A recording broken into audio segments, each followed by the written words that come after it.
So I just saw Aquaman, and I guess I went and saw some weird version of this movie. I saw like the fan experience or something, and they gave me this pin for going to see it. I don't know why.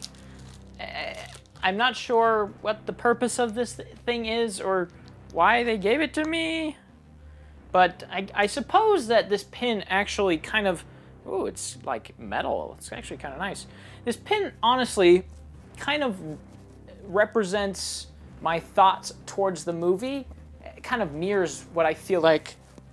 Oh, this might sound weird because I'm doing it right next to the mic, but this pin kind of, I feel the same way towards it that I do this movie. Does that look good? Does that look good? Okay, I got it. I got the pin on. So, I mean, the pin is useless and pointless, and I don't know why I have it. And the movie is useless, pointless, and I don't know why we have it. And yet, I kind of like it.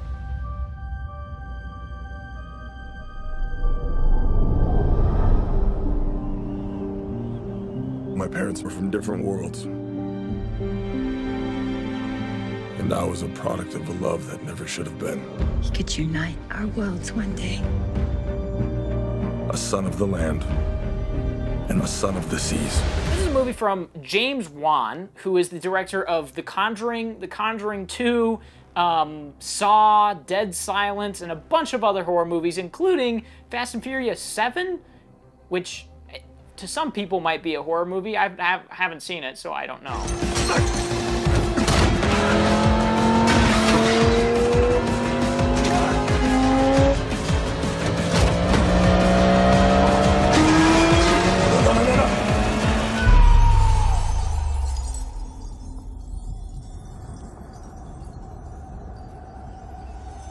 James is a director that I've been interested in since I first saw one of his movies, and ever since I've been following his career, I've really enjoyed almost everything that he's done. I feel like he is an incredibly talented director that brings a lot to any project he's attached to, and that is no different here with Aquaman, or however you want to say it. Aquaman is not a very good movie, but what James Wan brings to the movie makes it almost good. It almost works simply because of James Wan's vision and the energy he brings to it. This movie has some very weird things going on. This is like an action-adventure kind of movie, similar, I had like Goonies vibes during it. There's even a part when they're going down all these tubes and they're like getting launched off of these like slides at one point, and it really reminded me of the Goonies.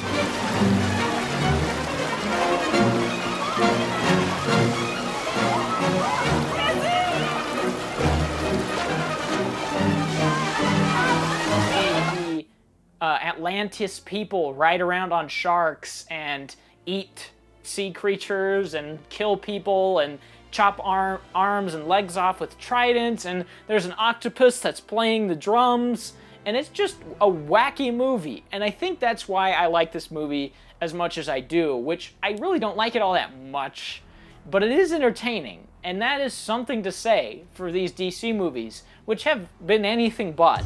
What was that? I should kill everyone and escape? Sorry. The voices.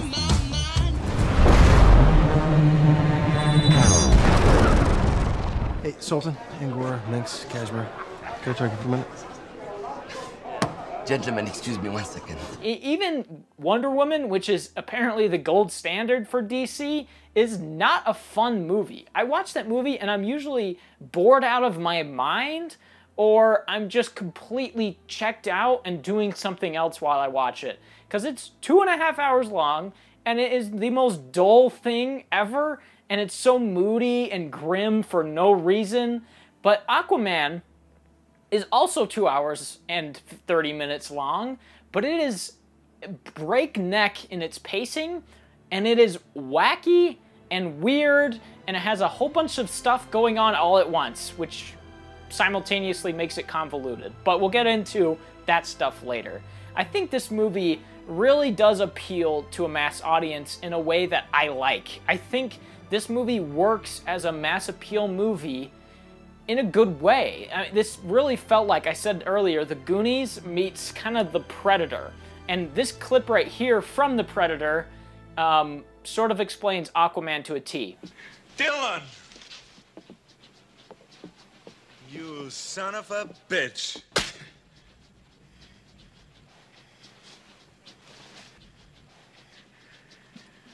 Huh?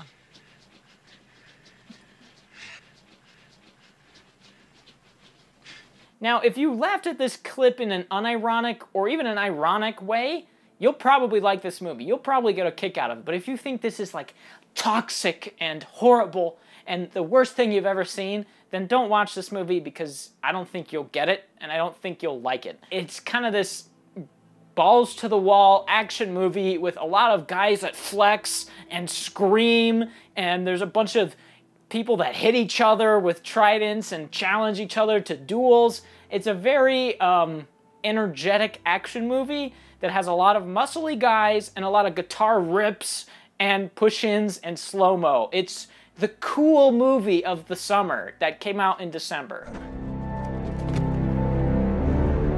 Check this place out. This is badass! It's real.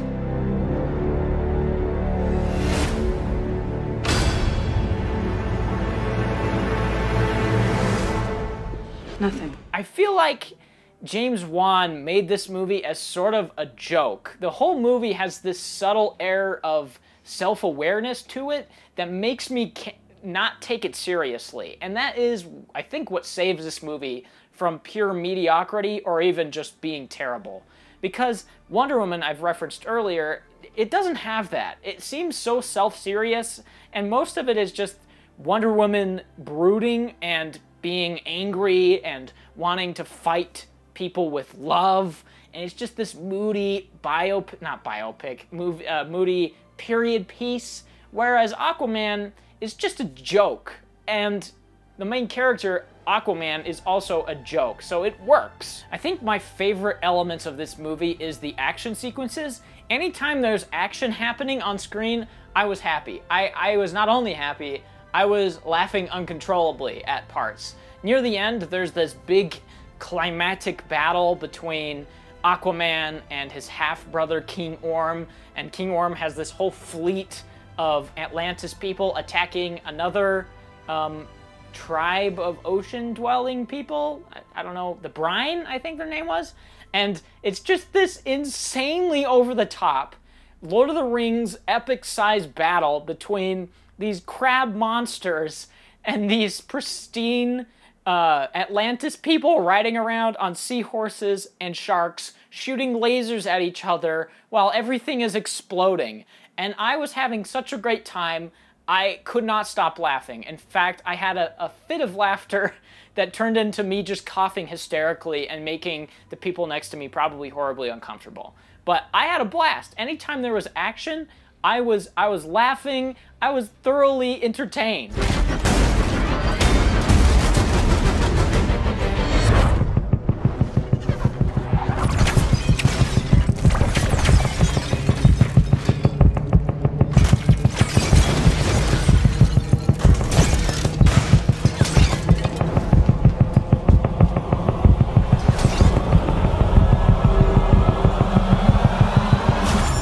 It's weird because most of the stuff that this movie gets wrong is the same stuff that like the Marvel movies and even past DC movies just get wrong, and I constantly criticize.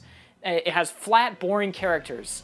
It has a dumb, predictable story, and it has an overly long runtime, and the villains are underdeveloped. It has the same issues that most comic book movies do, and yet I like this one a lot more than most. But the story is not very good. It's just Black Panther in reverse.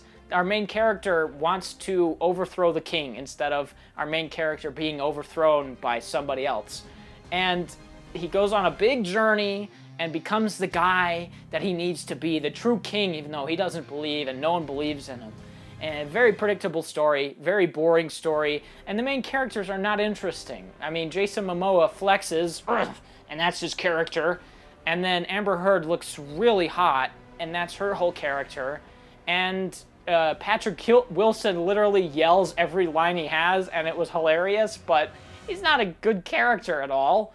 And stuff like this that I usually criticize heavily, that heavily affect my experience, is not good here.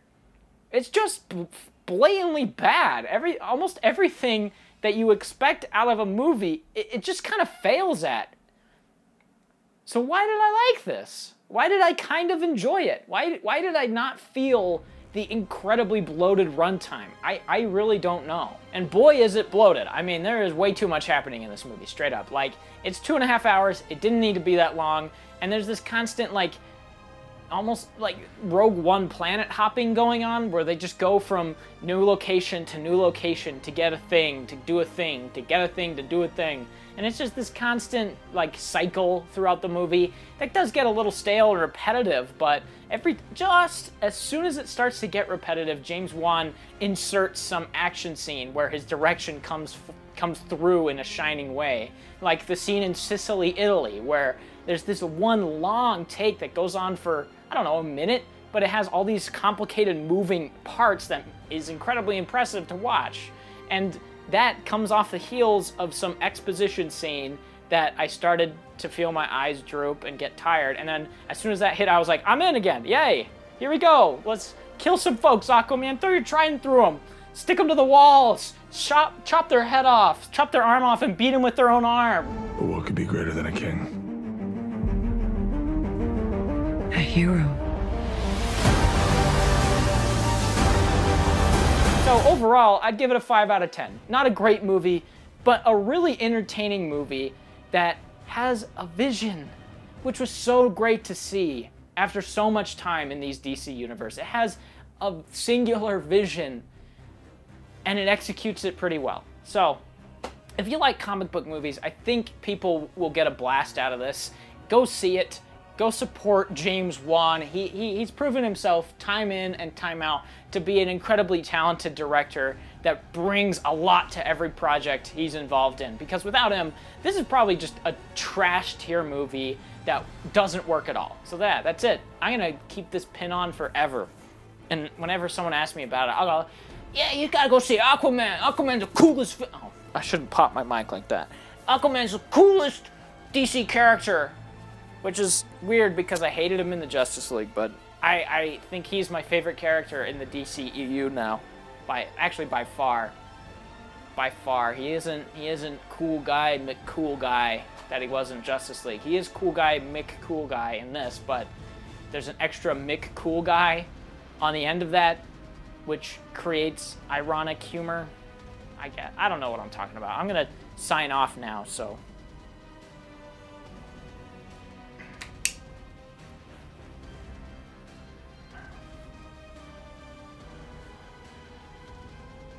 Wait.